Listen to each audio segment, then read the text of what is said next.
মুখে বলা ঐক্যের কথা বাংলাদেশ স্পষ্টত দুই ভাগে বিভক্ত কিনা আপনারা খুব ক্লিয়ারলি দেখতে পাচ্ছেন। দুটি ঘটনায় আপনাদেরকে নজর দিয়ে শুরু করতে চাই। প্রথম ঘটনাটি হচ্ছে কয়েকটা স্লোগান শুনবেন। ভোট ভোট ভোট চায় যারা, লুটপাটে ব্যস্ত তারা। কাকে বলা হচ্ছে বুঝতে পেরেছেন। স্লোগানটি কোথেকে এসেছে জানেন?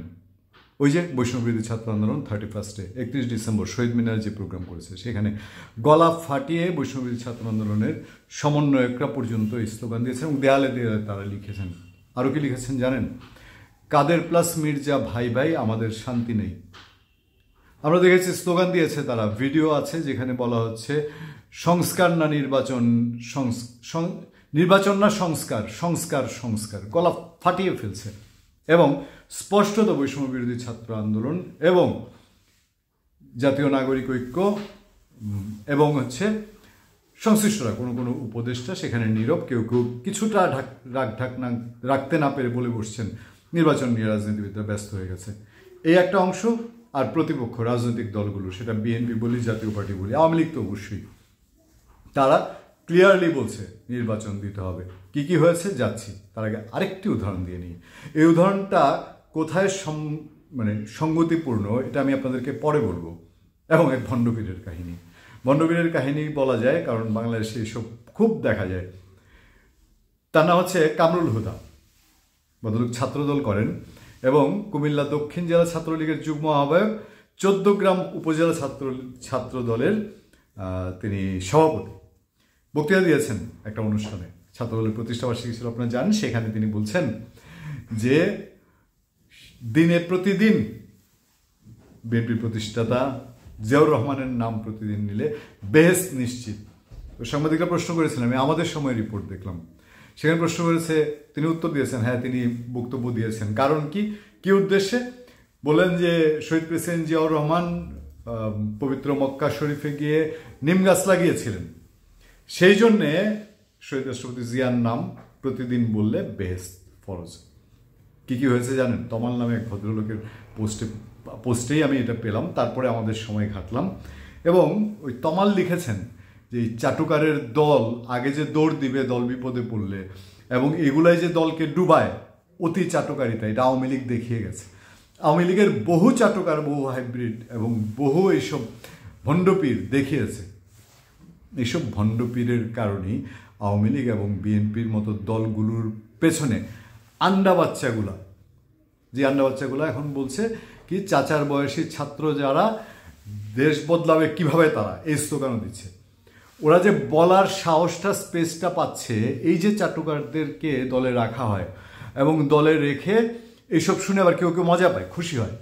ধরেন আমি যে বলছি যে এই হাদিস নতুন নাজিল হয়েছে, এটাও আবার দেখবেন কোনো পলিটিশিয়ান বা বিএনপির মধ্যে অনেকে কষ্ট হবে যে হ্যাঁ কেন এটা বললো, ছাত্রদলের লোক বলেছে, হইলেও হইতে পারে বেহেস, এরকম একটা ভাবসাব। কিন্তু এর সঙ্গে যে রাজনীতির কোনো সম্পর্ক নেই এবং দল ডুবানোর জন্য এইসব কথাবার্তা যে খুব যথেষ্ট, এইটা যারা সত্যিকার অর্থে দল করেন তারা খুব ভালোভাবেই জানেন, বুঝেন। আসুন এবার বিএনপির দিকে।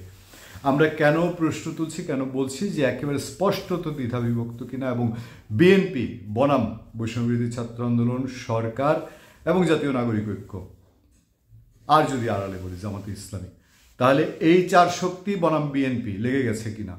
কেন লেগে গেছে বলছি, দেখেন বিএনপির হাইকমান্ড থেকে শুরু করে বিএনপির ভারপ্রাপ্ত চেয়ারম্যান তারেক রহমান, বিএনপির মহাসচিব মির্জা ফখরুল ইসলাম আলমগীর, বিএনপির স্থায়ী কমিটির সদস্য আমির খসরু মাহমুদ চৌধুরী, বিএনপির যুগ্ম মহাসচিব শহীদুদ্দিন চৌধুরী আলী, একই দিনে বছরের প্রথম দিনে 1 জানুয়ারি তারা ক্লিয়ার কাট সমালোচনা করেছেন বৈষম্যবিরোধী ছাত্র আন্দোলনের এবং তারা নির্বাচন নিয়ে প্রচুর সন্দেহের কথা তুলে ধরেছেন। আমি ছোট্ট করে বলি, শহীদুদ্দিন চৌধুরী এনি প্রশ্ন তুলেছেন, কেন এই আপনার ইউনিটির নামে শহীদ মিনারে সমাবেশ করতে হলো, এর পেছনে উদ্দেশ্য কি?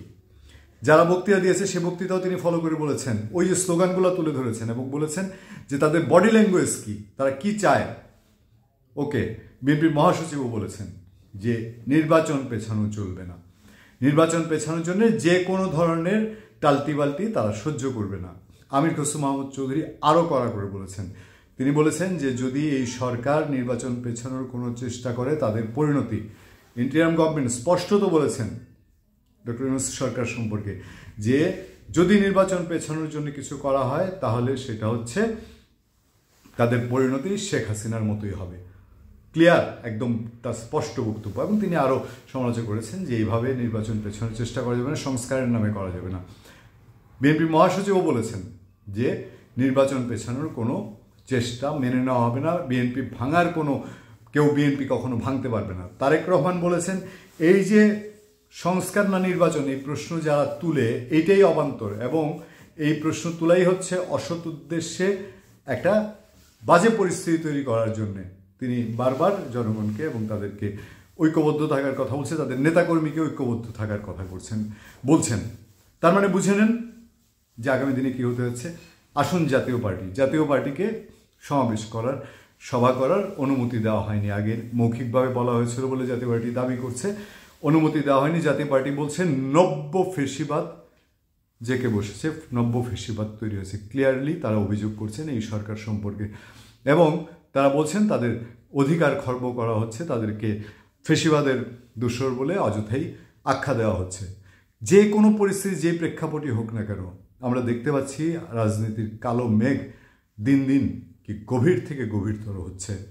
ধন্যবাদ সবাই, ভালো থাকবেন, সুস্থ থাকবেন। আবার দেখা হবে, আবার কথা হবে। আপনাদের সাথে সবসময় আমি আতিক রহমান, পূর্ণিয়া।